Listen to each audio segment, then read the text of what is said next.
Welcome to The Newsworthy. All the day's news in less than 10 minutes. Fast, fair, fun, and on the go.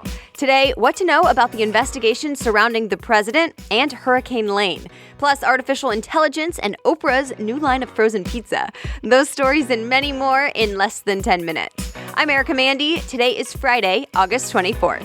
You ready? Let's do this. The U.S. Attorney General Jeff Sessions fired back against the president. President Trump has been criticizing the Attorney General for a while now. He doesn't like that Sessions recused himself from the Russia investigation. And this week, in an interview with Fox News, President Trump said Sessions, quote, never took control of the Justice Department. Remember, Trump is not happy that his former lawyer, Michael Cohen, got a plea deal. Cohen pleaded guilty and said Trump told him to make illegal payments. Well, the president says Cohen's claims are not true, and he criticized Sessions in the process. Well, the AG has stayed pretty quiet for a while, but not this week. He put out a statement saying, quote, while I am Attorney General, the actions of the Department of Justice will not be improperly influenced by political considerations. A top Republican now says he won't be surprised if President Trump finds a new Attorney General after the midterm elections. To be continued. Speaking of the case against Michael Cohen, the Wall Street Journal says someone else got a deal to cooperate with prosecutors. The CEO of the company that publishes the National Enquirer. The report says federal prosecutors gave David Pecker immunity or let him off the hook legally if he'll share some secrets. Because the tabloid reportedly agreed to pay for stories of women who have alleged affairs with Trump and then bury those stories, never publish them. Pecker is a longtime friend of President Trump, and now sources tell the Wall Street Journal he's telling prosecutors that yes, what Cohen said is true, that Trump knew about the payments. The payments prosecutors say were illegal. President Trump has said he didn't know about the payments until later.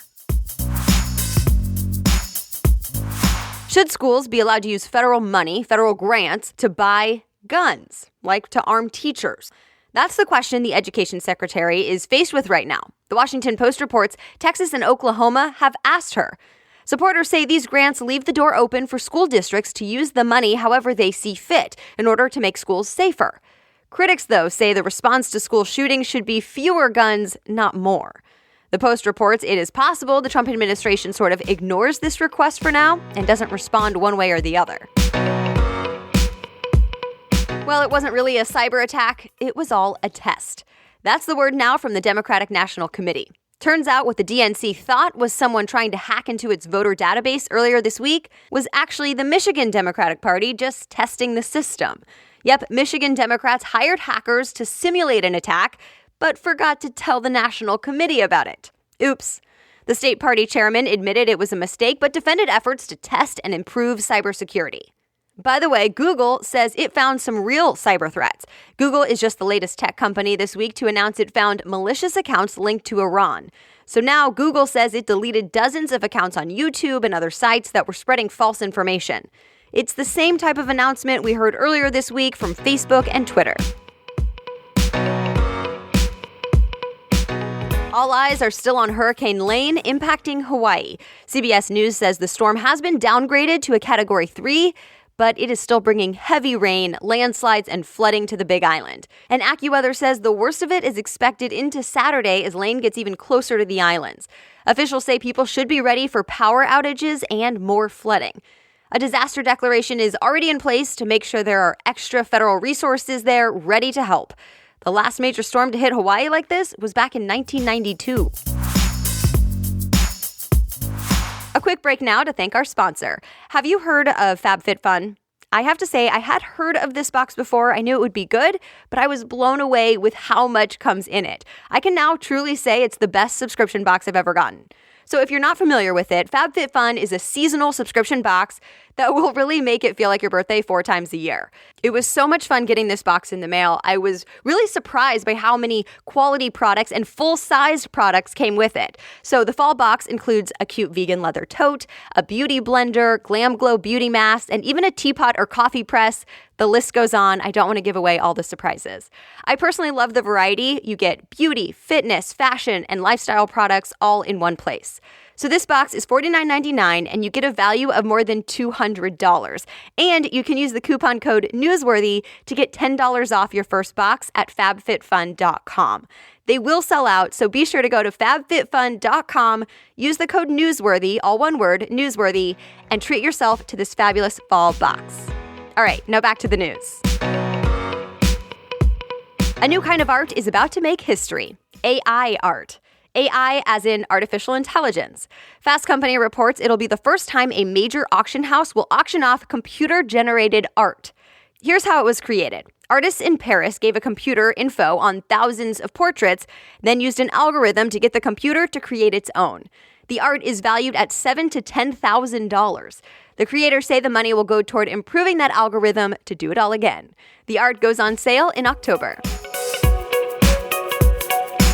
So how about an artificial intelligence dog? Sony's robot dog named Aibo is coming back to the U.S. And it'll only cost you nearly $3,000.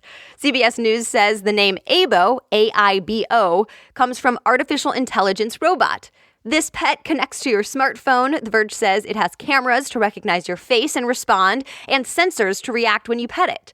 Sony first introduced the robotic pet back in 1999. It was discontinued in 2006, and then Sony released a new version just in Japan earlier this year.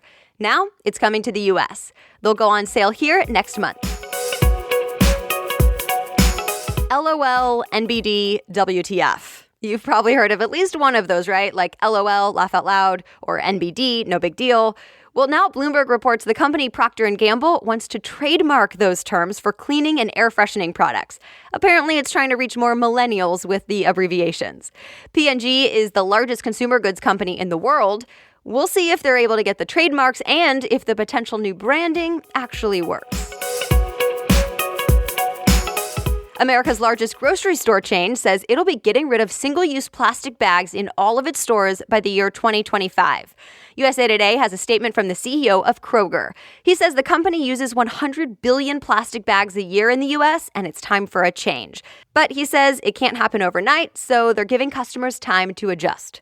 Many major cities like LA, Chicago, and Boston have already banned the use of plastic bags in any retail store.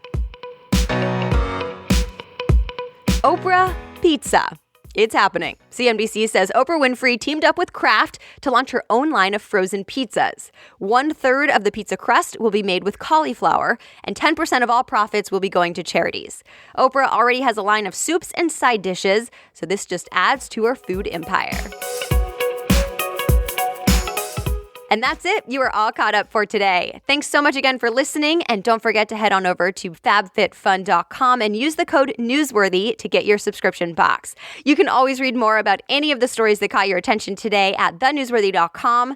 Click episodes and find today's date. The Newsworthy is ready for you every day, Monday through Friday by 4 a.m. Eastern Time. So I'll be back with more news on Monday. Have a great weekend.